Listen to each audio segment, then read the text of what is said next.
What is up, you sexy mofos? Welcome to the YouTube channel. Today we're doing a review on my 2008 IS250. I buy and sell cars, so we are going to review this thing. I've had this thing for about a month.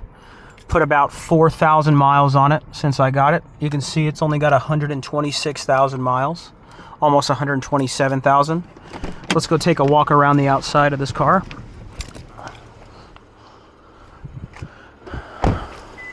As you can see, it's a nice pearl white, and you can tell by the road rash on the rims we purchased this car from a woman. So, but let's check out the trunk space here, if the key will work. Old car, takes a second. Let's pop the trunk manually. The key is just acting up, so. Let's check out the trunk space for this thing. Pretty good size. I got my trusty jumper cables in there just in case. Buying a lot of pre-owned cars. So, yeah, definitely can fit some golf clubs in here. Looks pretty good. But other than that, the car's super clean. I love the design of these things because it's not outdated. Looks really good. Nice little looking sports car, not really performance wise, but by the look of it, it looks really nice. Doesn't really look outdated, feel outdated. This thing has the 2.5 liter V6 with 204 horsepower, and this thing's 15 years old. So if you look at it, it definitely doesn't look too outdated. Doesn't look 15 years old. We'll take this thing on the road. We'll test the 0 to 60. The 0 to 100, even on the inside, looks really nice. The only thing I don't like about these cars is when they put a big screen right in the center, because it shows how old the car actually is. You know, I mean, probably back when it came out that looked nice, but now it just looks trashy, outdated. So let's take this thing for a spin.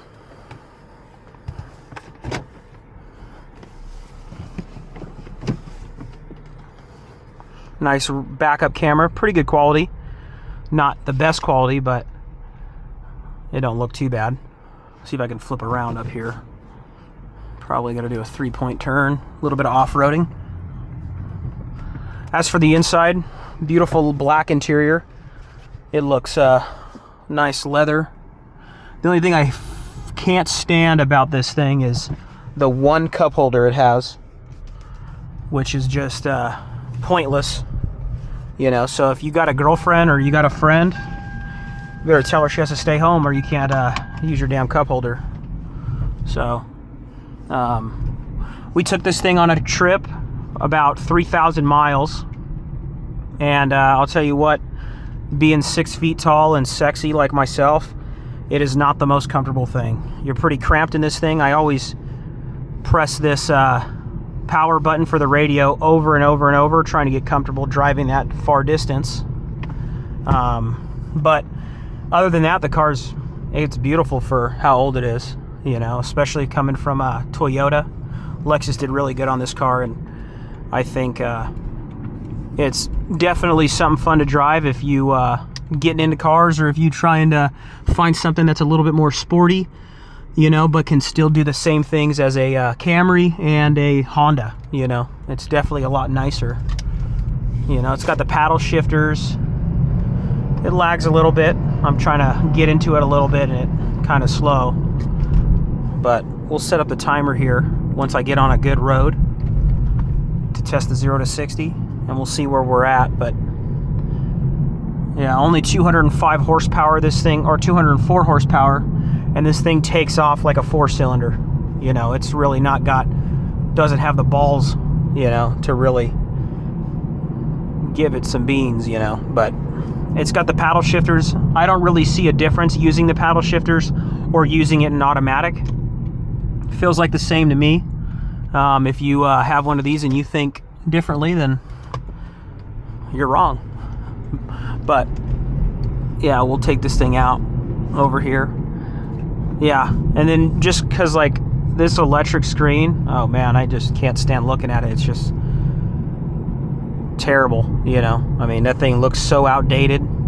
Every time you put technology in a car, you know, it's never good, because it ages so fast. You know, 5-year technology just doesn't look as good as it should, you know, and it dates out so fast, you know.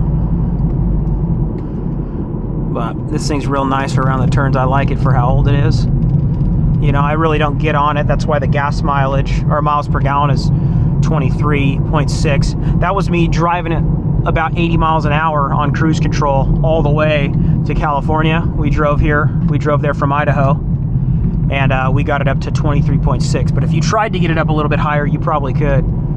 But yeah, I mean, this is a nice road for sports cars and stuff. This thing just, I'm all over the lanes, but it's not as tight as you'd want it to be able to hit those turns at high speeds. But I mean, this thing lights up orange when you're getting it over about 75 miles an hour. It'll start to turn orange on this side too, but this is a nice road. Brakes work great on it.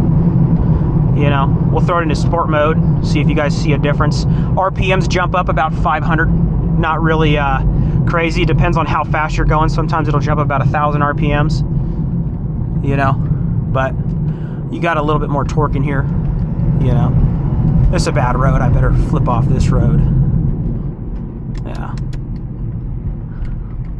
Yeah, I can't really test a good speed on this road. It's got dirt bikes up there, off-road in here. Car's not super low either. It doesn't really drag on the floor. You know, it's definitely a good car to daily drive, if you ask me. I think it's fun, and it's a nice car to take out. So it turns red when you're about to hit 7,000. And yeah, I mean, that's 60 uphill. That's pretty good, you know. I don't usually drive it this hard, but you know, we want to test it, make sure we can see what it can do. I'm gonna get around these guys here. Downshifting. You can drive it like a sports car, but I mean, this thing is, we'll put it back in a drive till we get on a better road. This thing definitely doesn't perform. It performs like a 2.5 liter V6. I mean, it does good for what it is. The only thing I don't understand and I don't like about these things is it requires 91 octane. You know, they want you to put Chevron gas in this thing, and I'm sorry, 91 like gas. I go to the Chevron, but 91 octane in this vehicle, and it's a V6 daily driver, you know, and it's not like it's super fast. You know, I understand putting 91 in like a Corvette, a Mustang, a Camaro, you know, I understand that, but something like this, you know, this is casual. It's not like super nice, super exotic, you know, but you got to put 91, you know. Driving this thing all the way to California, and I'm filling up for 91 all that way, it doesn't seem really worth it to me if you're going to go on a long cruise, especially with the size and how much room you got. I mean, you can recline this thing way back, and I got plenty of room to hang my feet or whatever I want to do. But if you're in a driving position, my knee's hitting this thing the whole way there, and if I move a little bit, I hit this power button here, I flip the I flip the volume up and down. It's just I don't know, kind of cramped in here. All right, guys, it's time to test the 0 to 60 on this thing. We're gonna wait till this guy passes in his truck and gets a little bit farther ahead. And we have our timer right here. It starts out when you start at 0, so we got to reset it. No cars behind me. We're at 0 and 0 all the way around. And first gear, super laggy. I'm letting it hit 6,500 RPMs before I shift. There we go. So that was 0 to 60, and our timer says 8.8 seconds. 0 to 60, we made it 531 feet. That is pretty horrible. That's third gear, fourth gear. We're gonna do one more run up here. I don't have anybody behind me, so we'll restart it. We'll get back down to first gear here. We gotta wait for this thing to reset. There's a car coming, so I gotta hurry up. We'll reset this timer and go.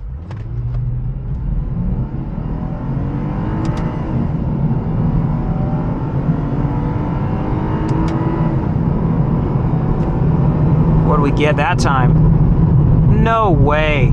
65 miles an hour? What is it testing? It says our 0 to 60 was 9.1. That felt way faster than the last one. And a quarter mile in 18.1 seconds. I didn't really try to go the quarter mile, but yeah. And the average miles per gallon didn't even move doing that. This thing just, it really does handle very well. I mean, if you're someone that drives these cars and you enjoy going on cruises and, you know, kind of ripping around with your buddies, maybe if they had a bunch of V6 Mustangs and like those Camry TRDs, this thing's pretty nice. You know, I wouldn't take this thing if you're trying to race around with some guys that got some nice sports cars, but this is definitely something that you can let your girl drive, or something that is casual when you go out, you know, taking her to dinner or whatever you want to do. This thing does pretty well. It's really nice, you know. I mean, great interior too, you know. I mean, even the back seats look really good. I don't know how it feels in the back. You got a moon roof. You can do like the spoiler lift where it picks up the back end a little bit, you know. I mean, I don't really like that stuff, but yeah. And for the price of these things, I mean, I picked this thing up for $7,300, and it's a 2008, 124,000 miles when I got it.